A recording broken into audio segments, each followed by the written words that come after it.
lagi tentang realisme dan idealisme dalam filsafat pendidikan agama Kristen. Sebelum itu, kami akan memperkenalkan nama kami masing-masing. Nama saya Afri Daulaga di 240206 Prodi Pendidikan Agama Kristen semester 1. Perkenalkan, nama saya Cetelo NIM 240209 Prodi Pendidikan Agama Kristen semester 1. Perkenalkan, nama saya Tani Otto dengan NIM 240208 Prodi Pendidikan Agama Kristen semester 1. Perkenalkan, nama saya Netis Nae, NIM 840219 Prodi Pendidikan Agama Kristen semester 1. Selanjutnya, kami akan menjelaskan materi kami. Dari tentang idealisme dan realisme. Idealisme adalah pandangan filsafat yang menekankan bahwa realitas utama adalah ide atau pikiran, bukan materi dalam filsafat.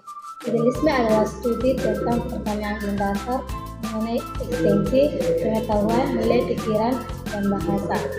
Dalam dunia filsafat, terdapat berbagai aliran pemikiran yang berusaha memahami hakikat realitas dan bagaimana manusia berinteraksi dengannya.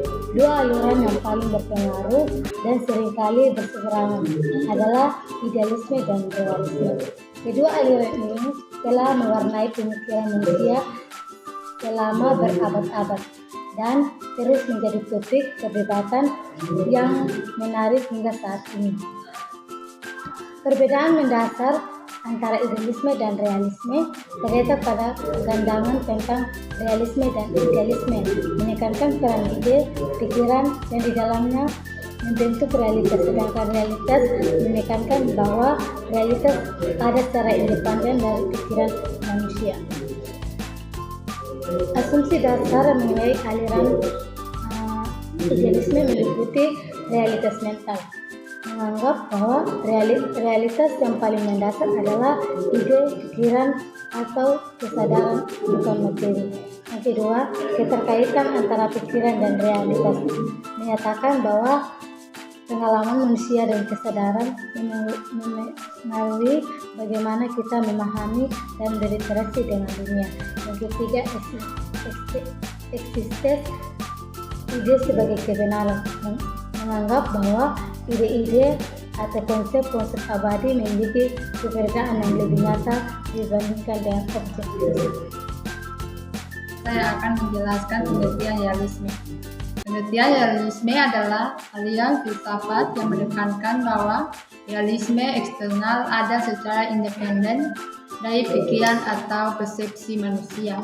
Realisme dan pendidikan Kristen merujuk pada pendekatan yang mengutamakan pemahaman bahwa pendidikan harus berakar pada kenyataan atau realitas yang ada di dunia ini, sambil tetap mengingat integrasikan ajaran-ajaran iman Kristen. Dalam pendidikan Kristen, realisme tidak hanya terbatas pada pengetahuan duniawi, tetapi mencakup pemahaman bahwa segala sesuatu di dunia ini adalah ciptaan Tuhan yang memiliki tujuan dan makna. Pendekatan realisme dalam pendidikan Kristen dapat mengembangkan kemampuan intelektual untuk mengenal kebenaran yang ada di dunia sambil tetap mempertahankan nilai-nilai iman Kristen. Makna idealisme dan realisme dalam pendidikan Kristen. Dampak idealisme dalam filsafat. Dalam idealisme, realitas dianggap bergantung pada pikiran atau kesadaran.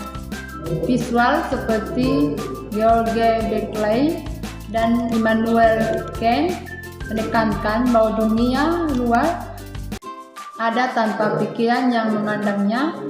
Dengan kata lain, kenyataan kebangunan dari ide atau konsep dalam pikiran kita. Dalam etika, idealisme cenderung lebih menekankan pada konsep-konsep moral yang bersifat universal dan abstrak. Misalnya, visual seperti Hegel melihat sejarah sebagai perkembangan menuju kebebasan dan kesadaran moral yang lebih tinggi.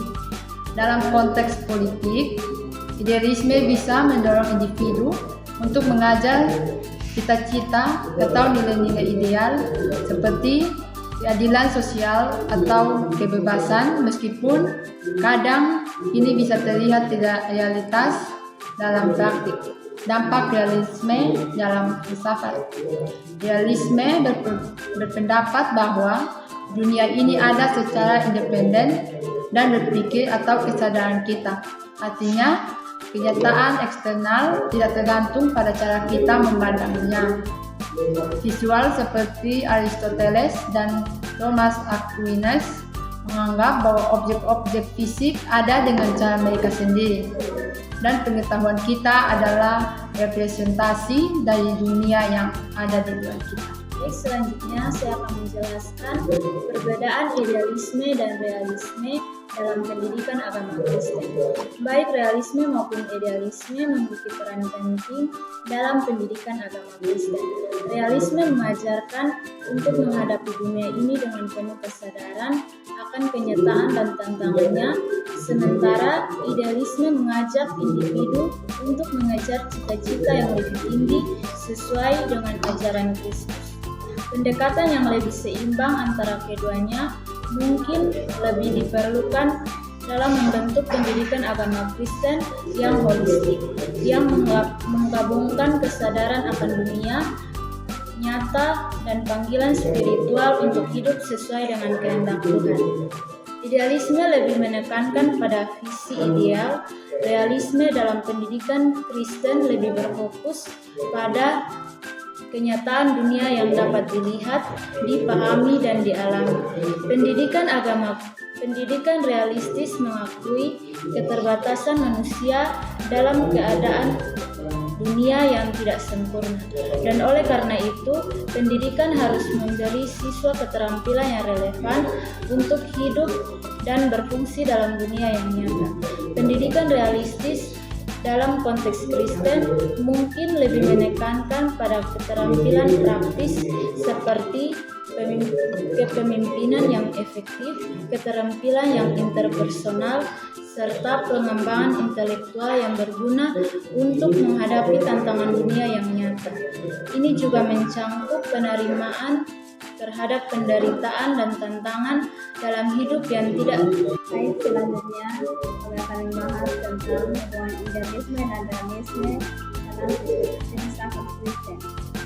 Idealisme mencantum Perkenalkan, nama saya Galensis Dinome. Saya dari Prodi 4 NIM 2402005.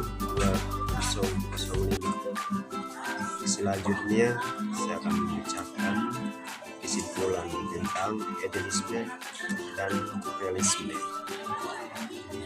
Fokus pada peran pikiran dan ide dalam membentuk realitas. Menurut paham ini, kenyataan tidak dapat dipisahkan dari persepsi dan pemahaman manusia. Realisme di sisi lain menekankan bahwa dunia nyata dan ada secara independen dari pikiran atau persepsi kita. Resepsi berargumen bahwa objek dan fenomena memiliki sifat dan keberadaan yang dapat diobservasi dan dianalisis secara objektif tanpa pengaruh dari interpretasi subjektif. Baik, terima kasih. Sekian penjelasan dari Mas Diki. Semoga dapat